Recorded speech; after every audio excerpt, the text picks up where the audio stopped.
When you open Adobe Premiere Pro CS4, you will first see this screen. Now, if you were already working on a project, you could just open up that project, but we'll click on New Project this time. You'll then see this New Project window. Take a look at the settings for Safe Title. What do we mean by Safe Title?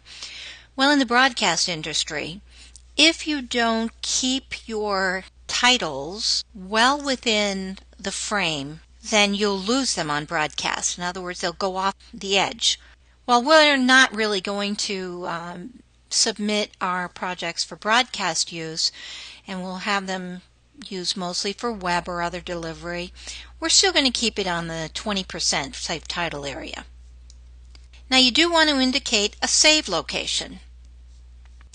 So browse to where you want it to save, give it a title, and you're done with that. Now you'll get to something called presets. Now this is where you think of where your video will end up and you make some decisions. Well, I'm just going to select the DV NTSC standard. Now you're ready to roll. Your space is going to look something like this. Although you can rearrange the windows differently if you like. This program gives you the opportunity to dock and undock as much as you want. Now at first this can look a bit intimidating, I know, but don't fear because we don't have to learn this all in one day, right? So for this tutorial I'm just going to show you what you need to know for the first exercise. Let's start by talking about the panels. Up here is the project panel where you can keep all your clips, your images, your audio files, and backgrounds, and so on. Down here is what we call the timeline.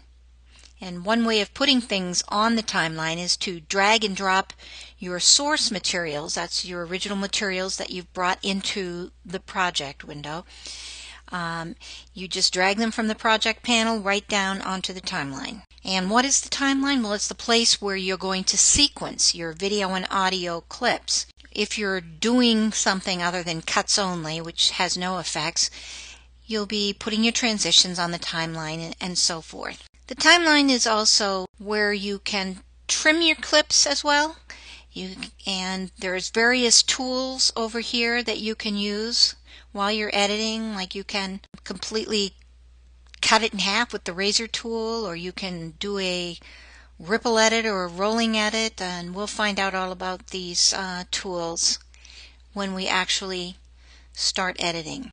You have other panels too that we'll learn about later, such as the Cool Effects panel. You can do a lot with the Effects panel. This is where you can also access some of the transition effects you might like to use with your video, or also if you needed to color correct or anything like that, you could do this right from the Effects panel.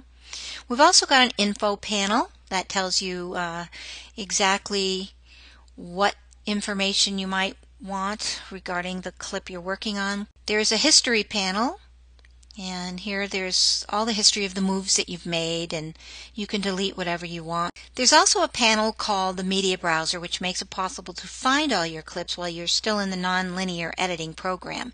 Very handy. And then from here you can navigate to find your clips. There's also an Audio panel, and we don't need that one today, but just as a little sneak preview, you're going to have a window for your source clips, and that's right here.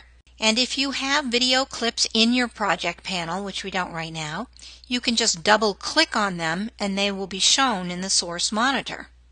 And in the source monitor you can actually trim your clips up a little, so if you wanted to make it a little shorter, and then you can just drag the edited clip right down into your timeline. And the program window is over here, and this is where you can view your assembled timeline. Let's say you have put together a few clips with some dissolves and some transition effects, and now you want to see how everything you've done so far looks. Well, you can just click the play button right here in the program window, and you'll get a look at what you've accomplished so far. So that's where we'll end part 1, and I just wanted to give you a sense of the interface for Adobe Premiere Pro CS4 and some of the panels that you'll be working with as we get started on some of the exercises. So see you in part 2.